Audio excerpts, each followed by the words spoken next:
اهدنا الصراط المستقیم صراط الذین انعمت علیہم۔ اللہ فرماتا ہے اے اللہ چلا ہمیں سیدھی راہ، سیدھا راستہ چلا۔ صراط الذین انعمت علیہم، ان لوگوں کا راستہ جن پر تیرا انعام ہے۔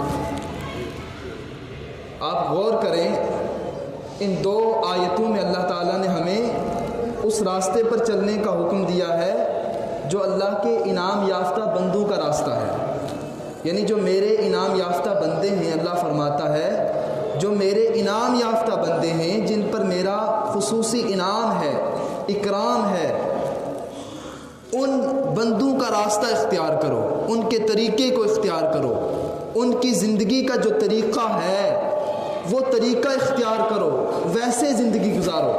یہ اللہ تعالیٰ نے ہمیں حکم دیا۔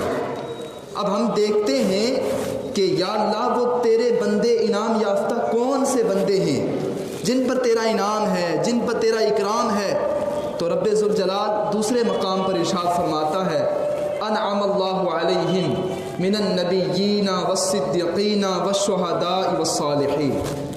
اللہ فرماتا ہے کہ اللہ تبارک و تعالیٰ نے انعام فرمایا نبیین پر، نبیوں کی جماعت پر، صدیقین پر، اور شہدائے کرام پر، شہیدوں کی جماعت پر، صالحین پر اور نیک بندوں پر، یعنی اولیاء کرام کی جماعت پر۔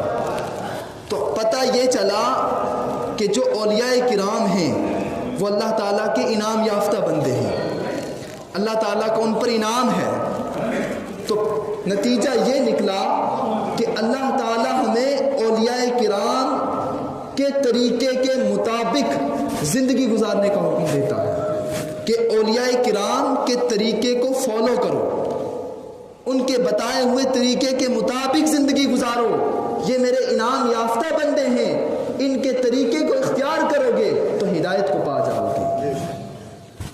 حضرات گرامی، حضرت خواجہ خواجگان خواجہ معین الدین چشتی رحمۃ اللہ تعالی علیہ بھی انہی صالحین میں سے ایک شخص ہیں، ایک شخصیت ہیں۔ اللہ تعالیٰ نے آپ کو بڑا کمال عطا فرمایا، بڑے اعلیٰ مراتب پر رب ذوالجلال نے آپ کو فائز فرمایا، روحانیت کی بڑی اعلیٰ منزلوں کو آپ نے عبور کیا۔ حضرت خواجہ خواجگان خواجہ معین الدین چشتی رحمۃ اللہ علیہ کا جو آبائی وطن ہے وہ سنجر ہے، سیستان کا مشہور شہر ہے سنجر، اسی وجہ سے آپ کو سنجری کہا جاتا ہے، سیستان میں واقع ہے۔ آپ کے والد گرامی کا نام حضرت خواجہ غیاث الدین حسن ہے، جو حضرت امام حسین رضی اللہ تعالیٰ عنہ کی آل میں سے ہیں۔ 12 واسطوں سے آپ کا سلسلہ نسب مولا کائنات حضرت علی المرتضیٰ رضی اللہ تعالیٰ عنہ سے جا ملتا ہے۔ آپ کی والدہ کا نام، خواجہ صاحب کی والدہ کا نام جو ہے ماہ نور رحمۃ اللہ علیہ ہے، جن کی کنیت ام الورا ہے۔ یہ حضرت امام حسن رضی اللہ تعالی عنہ کی آل میں سے ہیں، اور 9 واسطوں سے ان کا سلسلہ نسب مولا کائنات حضرت علی المرتضیٰ رضی اللہ تعالی عنہ سے جا ملتا ہے۔ حضرت خواجہ غریب نواز رضی اللہ تعالی عنہ کے جو والد گرامی ہیں حضرت خواجہ غیاث الدین رحمۃ اللہ علیہ، وہ بھی اپنے وقت کے بڑے ولی کامل تھے، بڑے اعلیٰ شیخ تھے، اتنے بڑے شیخ تھے کہ وقت کے بڑے بڑے شیوخ، بڑے بڑے اولیاء، بڑے بڑے محدثین آپ کی بارگاہ میں آتے اور فیض حاصل کرتے تھے۔ اور رب ذوالجلال نے حضرت خواجہ غیاث الدین رحمۃ اللہ علیہ کو روحانی طور پر کمال عطا فرمایا تھا، روحانی اعتبار سے بھی آپ ثروت کے مالک تھے، اور دنیاوی اعتبار سے بھی اللہ تعالیٰ نے آپ کو خوب نوازا تھا، یعنی مال و متاع آپ کے پاس وافر مقدار میں تھا، اور آپ لوگوں کو اپنے گھر میں بلاتے اور کھانا کھلاتے، فیاضی سخاوت آپ کا پیشہ تھا، یعنی جو بھی آتا گھر سے خالی واپس نہ جاتا تھا، آپ کچھ نہ کچھ عطا فرماتے تھے، خدمت خلق کرتے تھے، لوگوں کو کھانا کھلاتے تھے، لوگوں کے کام آتے تھے، سخاوت آپ کا پیشہ تھا۔ اور اتنے بڑے ولی کامل تھے کہ ایک واقعہ میں مختصر عرض کر دوں، اس دور میں ایران پر سلجوقی حکومت تھی، سلجوقی حکومت کی سطوت اور پرچم لہرا رہا تھا، اور اس دور میں خراسان پر ارسلان آرغون نے قبضہ کر لیا۔ سلجوقی سلطان جو تھا برقیارق، اس نے اپنا بھائی، اس کا نام نہ اپنا چچا بوربرس اس کا نام تھا، اسے بھیجا ایک لشکر دے کر، لیکن ارسلان آرغون نے اس کو قتل کر دیا۔ اس کے بعد سلجوقی سلطان نے اپنے بھائی سنجر کو بھیجا، یہ بہت بڑا لشکر لے کر گیا خراسان میں۔ جب یہ لشکر لے کر گیا اصفہان پہنچا تو اس وقت وبا پھیلی ہوئی تھی اصفہان میں، ہیضے کا مرض پھیلا ہوا تھا۔ وہ مرض ان کے لشکر میں بھی آ گیا اور لشکری اس مرض میں مبتلا ہو گئے، سینکڑوں لوگ مر گئے، سینکڑوں فوجی مر گئے۔ سنجر نے حکم دیا کہ کوئی بھی لشکر سے باہر نہ جائے، یہیں پر قیام کرے۔ 3 دن ہوئے تھے، سنجر بھی سخت علیل ہو گیا، اتنا علیل کہ اب اس کو یہ گمان ہو گیا کہ میرا جو ہے وقت موت اب قریب ہے۔ 3 دن ہوئے تھے، دیکھا کہ ایک چھوٹا سا قافلہ اس لشکر کی طرف آ رہا ہے۔ ایک شخص نے دیکھا اور وہ دوڑ کر امیر کے پاس آیا، یعنی سنجر کے پاس آیا، کہا کہ ایسے ایسے ایک چھوٹا سا قافلہ آ رہا ہے۔ سنجر نے کہا آپ جائیں اور اس قافلے کو روک دیں، یہاں نہ آنے دیں، کیونکہ وبا پھیلی ہوئی ہے، کہیں یہ بھی اس وبا میں مبتلا نہ ہو جائے۔ جب وہ فوجی اس قافلے کے پاس پہنچا، قافلہ تو راضی ہو گیا، لیکن ان میں ایک شخص تھے وہ راضی نہیں ہوئے۔ کہا میں جاؤں گا ضرور واپس، لیکن پہلے میں آپ کے امیر کا شکریہ ادا کرنا چاہتا ہوں کہ وہ اتنے خیر خواہ ہیں کہ ایسی بیماری میں مبتلا ہیں، سخت علالت میں ہیں، لیکن اس وقت بھی قوم کی خیر خواہی، مسلمانوں کی خیر خواہی کتنی زیادہ ہے ان کے اندر، میں ان کا شکریہ ادا کرنا چاہتا ہوں۔ وہ آئے، سنجر کے پاس آئے، اختصار کے ساتھ سنجر کے پاس آئے، دیکھا پورا لشکر وبا میں مبتلا ہے۔ انہوں نے پانی مانگا، کہا پانی دو، پانی لیا، دم کیا، سنجر کو بھی دیا، پورے لشکر کو پلایا۔ اللہ تبارک و تعالی نے پورے لشکر کو شفا یاب فرما دیا۔ جب پوچھا آپ کا نام کیا ہے، کہا میرا نام خواجہ غیاث الدین حسن ہے، خواجہ پاک کے والد گرامی، اتنے بڑے ولی کامل تھے، اور آپ کی والدہ بھی حافظ قرآن تھی، والد گرامی بھی حافظ قرآن تھے۔ اسی وجہ سے حضرت خواجہ غریب نواز رحمۃ اللہ تعالی علیہ نے، روایت میں آتا ہے 12 سال یا 13 سال یا 14 سال کی عمر میں آپ نے قرآن پاک کو حفظ کر لیا تھا اپنے والد گرامی اور اپنی والدہ ماجدہ سے۔ حضرت خواجہ غریب نواز رضی اللہ تعالی عنہ کی والدہ فرماتی ہیں کہ جب آپ میرے شکم میں آئے تو جب آپ کے اندر روح ڈالی گئی، یعنی بچہ جب زندہ ہو جاتا ہے پیٹ میں، آپ فرماتی ہیں کہ رات کے یعنی نصف رات کے بعد دن نکلنے تک یہ جو وقفہ ہے، اس میں مجھے اپنے پیٹ سے لا الہ الا اللہ محمد رسول اللہ کی آواز آتی تھی، یعنی خواجہ پاک اپنی ماں کے پیٹ میں یہ کلمہ پڑھتے تھے۔ اور آپ فرماتی ہیں کہ جب آپ میرے پیٹ میں آئے، ہمارے گھر میں انتہائی خیر و برکات کا نزول ہونے لگا، مال و متاع میں کثرت ہو گئی، خیر و برکات کا نزول ہونے لگا۔ اور آپ فرماتی ہیں کہ خواب میں مجھے بڑے بڑے نیک لوگوں نے آ کر، اللہ کے ولیوں نے مبارکباد دی کہ آپ کو مبارک ہو، آپ معین الدین حسن کی ماں بننے والی ہیں، جو معین الدین ہیں، رسول اللہ کے دین کے مددگار ہیں۔ اور آپ فرماتی ہیں کہ میرے بچے یعنی حضرت خواجہ غریب نواز رحمۃ اللہ علیہ بچپن سے ہی ولایت کی جو علامات ہوتی ہیں، پہچان ہوتی ہے، وہ ظاہر ہونے لگی آپ سے۔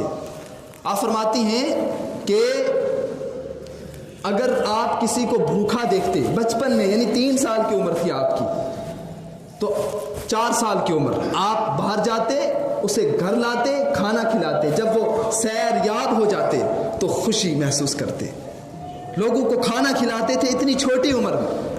اور عید کا واقعہ ہے کہ آپ عید پڑھنے جا رہے تھے، راستے میں ایک لڑکے کو دیکھا جن کا لباس پھٹا ہوا تھا، رو رہے تھے۔ آپ نے انتہائی قیمتی لباس پہنا ہوا تھا، نفیس پاک لباس، آپ نے وہ اپنا لباس اتارا اور اس بچے کو پہنا دیا، اور اس بچے کا پھٹا ہوا لباس جو گدڑی تھی وہ خود پہن لیا۔ گویا رب ذوالجلال نے جو غریب نوازی ہے، غریبوں کو نوازنا، یہ خواجہ پاک کو بچپن سے ہی عطا فرما دی تھی۔ اللہ اکبر۔ خواجہ خواجگان خواجہ معین الدین چشتی رحمۃ اللہ علیہ کا بڑا اعلیٰ مقام ہے، اور آپ نے علم دین حاصل کرنے کے لیے بہت زیادہ سفر کیا۔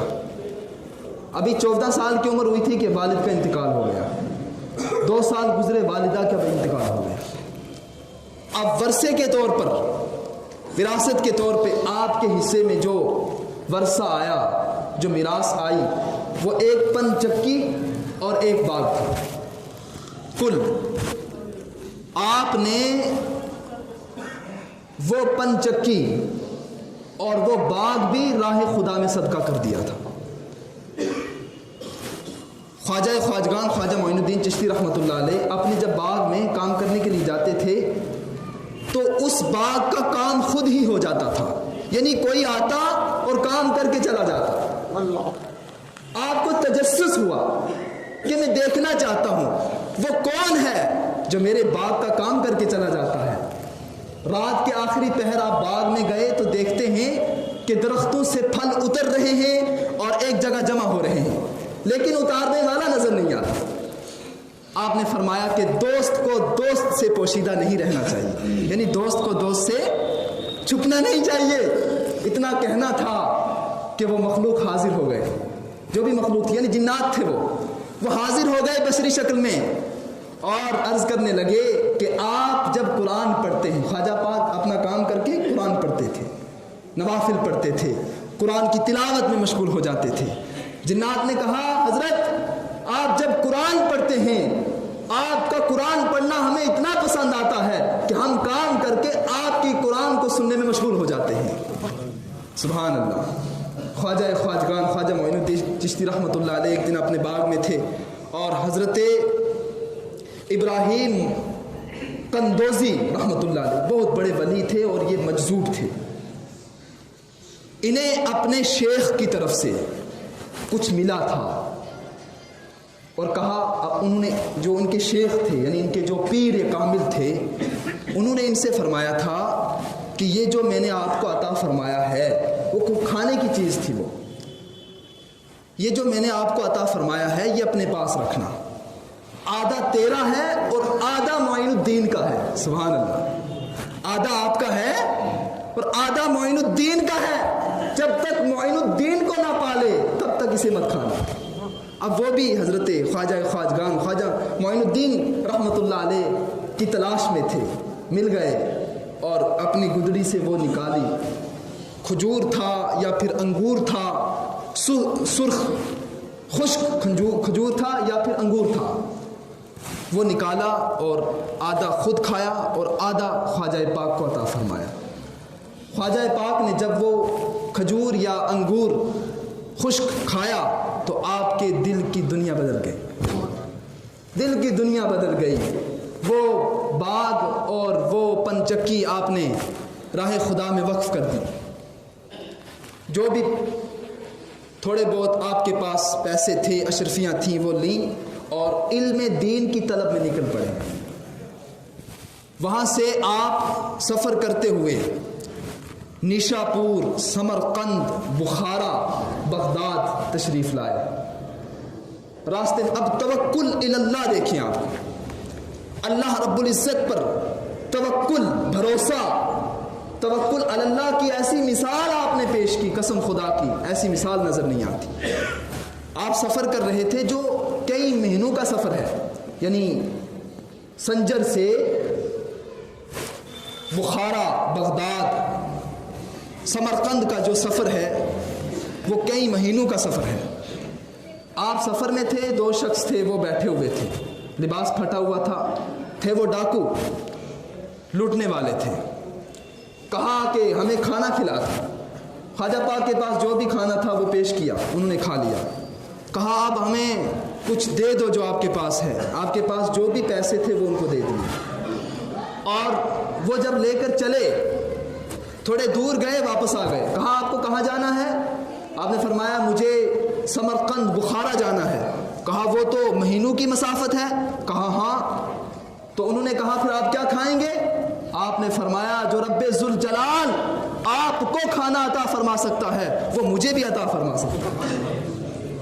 اور انہوں نے یہ سن کر جو اشرفیاں آپ سے لی تھیں وہ واپس کرنا چاہیے لیکن آپ نے واپس نہیں لی. کہا حضور کی یہ سنت ہے ایک بار اگر کسی کو کچھ عطا فرما دو تو واپس نہ لو. آپ نے وہ بھی واپس نہیں لی. اور اسی طرح آپ جو ہے آپ نے سمرقند اور بخارا کا سفر کیا جو مہینوں کی مسافت تھی طلب علم کے لیے. بخارا تشریف لائے, سمرقند تشریف لائے. سب سے پہلے سمرقند آئے اور وہاں حضرت علامہ حسام الدین مدنی رحمۃ اللہ علیہ بہت بڑے عالم دین تھے, فقیہ تھے, محدث تھے. ان سے علم دین حاصل کیا جو حضرت امام اعظم ابو حنیفہ رحمۃ اللہ علیہ کے فقہ کے آپ کے مسلک کے بہت بڑے فقیہ تھے اس وقت. ان سے علم دین حاصل کیا. 5 سال تک مسلسل علم دین حاصل کیا ان کے پاس. اور جب فراغت حاصل کی تو اس کے بعد آپ نے جانے کا ارادہ فرمایا خواجہ پاک نے. تو انہوں نے فرمایا یعنی حضرت حسام الدین مدنی جو آپ کے استاد گرامی ہیں انہوں نے فرمایا پہلے آپ میرا ارادہ ہے کہ آپ بغداد تشریف لے جائیں اور وہاں ایک حضرت عبداللہ خضرمی رحمۃ اللہ علیہ ہیں ان سے تفسیر کا علم حاصل کریں. آپ وہاں تشریف لائے اور ان سے تفسیر کا علم حاصل کیا. پھر اس کے بعد آپ حج کے لیے تشریف لائے اور آپ نے حج کیا اور حج کے بعد آپ مدینہ تشریف لے گئے اور تقریباً 2 ماہ تک مسلسل مدینہ میں مقیم رہے. نبی پاک صلی اللہ علیہ وسلم کے روزے پر حاضر ہوتے, درود پاک پڑھتے رہتے, نوافل پڑھتے رہتے. اور وہاں دوبارہ جب مکہ آئے اور پھر دوبارہ مدینہ گئے تو وہاں استاد گرامی سے ملاقات ہو گئی.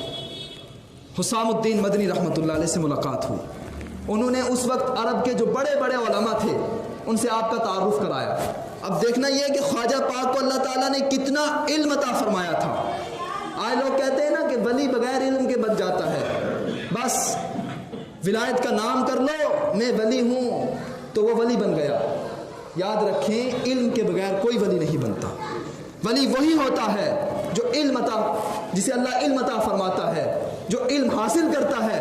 خواجہ پاک اتنے بڑے عالم دین تھے کہ آپ کے استاذ گرامی نے اس وقت کے جو عرب کے بڑے بڑے علماء تھے ان سے آپ کا تعارف کرایا. ایک دن خواجہ پاک نے ان کے سامنے تقریر کی, بیان کیا. آپ کے بیان کو سن کر بڑے بڑے شیوخ, بڑے بڑے علماء ورطۂ حیرت میں پڑ گئے کہ ایسا حقانی نورانی بیان. آپ کے بیان سے اتنے متاثر ہوئے کہ آپ کو کچھ عرصے کے لیے وہیں پر روک لیا قرآن کا علم اور حدیث کا علم پڑھانے کے لیے.